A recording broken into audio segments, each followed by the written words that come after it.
So once again, magpakilala ka naman sa lahat na nandito. Ako po si May Masculino, Tubong Bicol. May balikan natin yung kinakwento mo kanina. It's always a very serious topic, ang bullying. Nung nangyayari lahat ng yun, ilang taon ka na? Grade school, high school? Actually, mula kinder hanggang nag-grade 6 po ako. Ganun Anong ginawa ng school? Pag nagsumbong po kami, pagsasabihan lang po yung classmate ko yung nambubuli sa akin. Tapos, uulit-ulitin lang din po nila. Luis, yung may sinabi sa kanina, alam mo, totoo nangyari sa pamilya namin to. Yung pinutokso siyang aswang siya.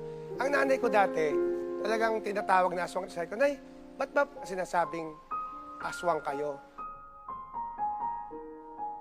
Alam mo, niyakap lang niya ako ng maigpit. Tapos naiyak siya. Tapos lumipad na siya.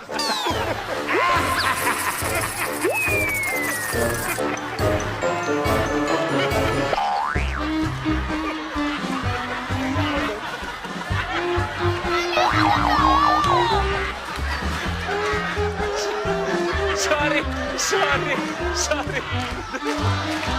Hey!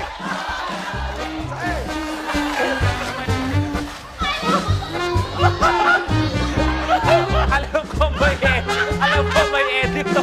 Pero... Naiyak ako doon. Ay, nako. Hindi. Pinapasmile. Hindi, alam ko eh. Eto lang yan. Tandaan mo, pag napanood nila to, sabihin nila, ay, kaming gumawa nun.